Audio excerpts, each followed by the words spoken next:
Hello friends, welcome back to my channel. हमारे आज के वीडियो में हम बात करेंगे, जो अभी चैप्टर बात कर रहे हैं, अमेरिकी वर्चस्व ये क्या है, कैसे काम करता है। पिछली वीडियो में हमने जानने की कोशिश कर दी कि क्या वो कारण है जिस वजह से अमेरिका आज पूरी दुनिया में फेमस है और पूरी दुनिया पे अपने वर्चस्व के साथ कायम होके काम कर रहा है।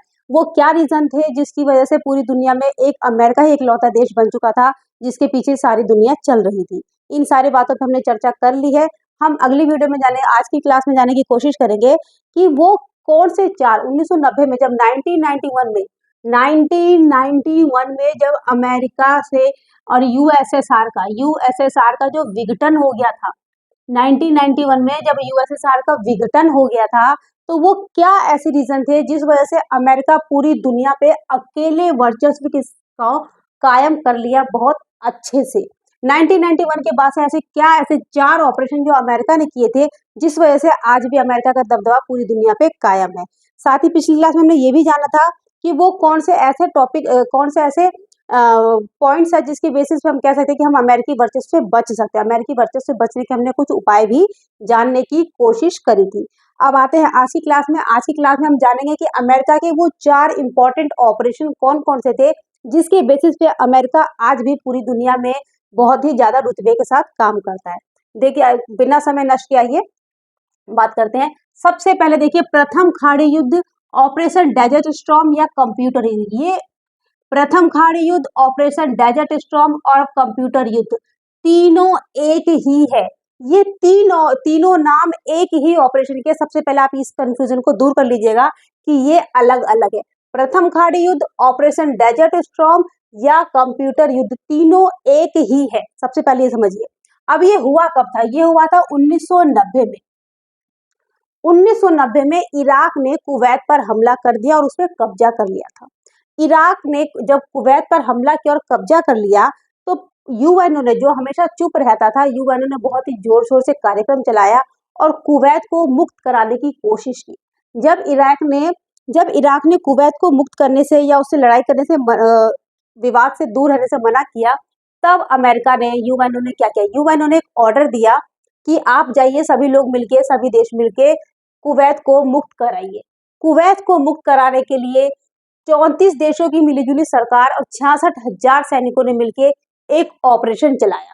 इस ऑपरेशन का नाम था ऑपरेशन डेजर्ट स्टॉर्म।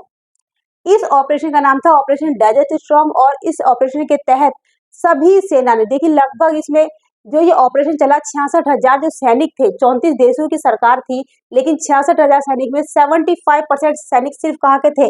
आपके अमेरिका के थे। तो आप इसे किस बेसिस पे कह सकते हैं कि इसमें 34 देशों ने भाग लिया होगा? जब 75% सैनिक आपके सिर्फ और सिर्फ अमेरिका के ही थे, तो 75% सैनिकों को छोड़ के आपको क्या लगता है कि 34 देशों इसमें कितना योगदान रहा?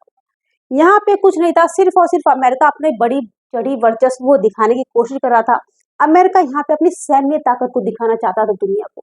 अमेरिका ने यहाँ पे स्मार्ट बमों का भी यूज किया, खूब बढ़ चढ़ के इराक पे कब्जा किया, हमला किया, उसको बर्बाद किया और कुवैत को मुक्त करा दिया।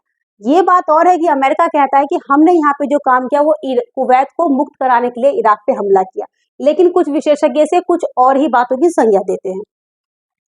इस समय देखिए, अमेरिका ने यहाँ पे स्मार्ट बमों का प्रयोग किया था, इसीलिए इसे कंप्यूटर युद्ध, जो वैज्ञानिक है, जब स्मार्ट बमों को यहाँ पे प्रयोग हुआ था, इसीलिए इसे कंप्यूटर युद्ध भी कहा जाता है। प्रथम खाड़ी युद्ध, ऑपरेशन डेजर्ट स्टॉर्म या कंप्यूटर युद्ध, इसे ही कहा जाता है। जिस समय ये 1990 में घटना हुई थी, उस समय अमेरिका के राष्ट्रपति थे आपके जॉर्ज बुश, और जो अमेरिका की तरफ से एक टीम गई थी, उस टीम के जो हेड थे वो थे आपके जनरल श्वार्ज़काम्प। ये क्वेश्चन में पूछ लिया जाता है। जनरल श्वार्ज़काम्प इस अमेरिकी सैनिक के हेड थे। सरकार थी जॉर्ज बुश की और यूएनओ किसी सैन्य अभियान को, ऑपरेशन को डेजर्ट स्टॉर्म, प्रथम खाड़ी युद्ध या कंप्यूटर युद्ध कहा जाता है। इसको आपको बस इतना याद रखना कि ये हुआ कब था? 1990 में। किसने किया था? इराक ने कुवैत पर कब्जा कर लिया था, उसे मुक्त कराने के लिए अमेरिका ने एक अभियान चलाया।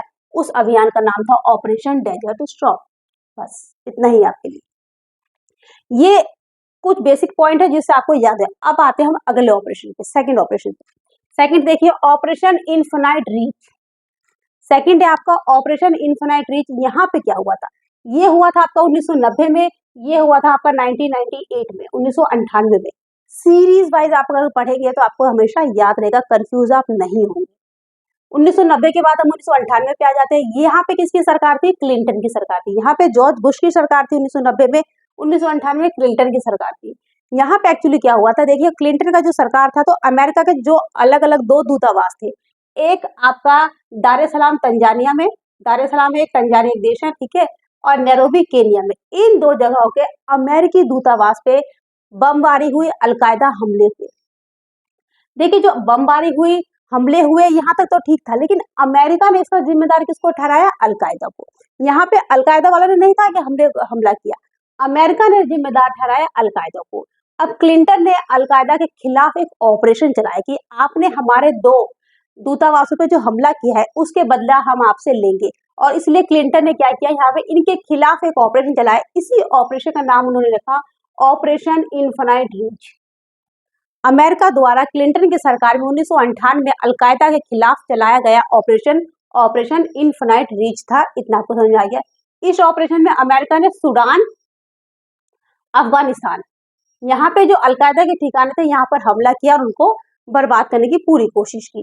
और ये कार्य करते हुए अमेरिका ने किसी से न डरे और ना ही उन्होंने किसी से कोई आज्ञा ली, परमिशन ली। इवन यूएनओ से भी, जो कि सबसे बड़ी संस्था है यूएनओ, जहाँ से परमिशन लेना बहुत कंपलसरी हो जाता है, वहां से भी उन्होंने कोई जो है आज्ञा नहीं। ये आपके 2 ऑपरेशन थे। इन दोनों ऑपरेशन में एक प्रथम खाड़ी युद्ध ऑपरेशन डेजर्ट स्टॉर्म, दूसरा आपका इन्फिनाइट रीच 1990 1998। इस समय आपके थे जॉर्ज बुश और इस समय आपके थे क्लिंटन, ठीक है।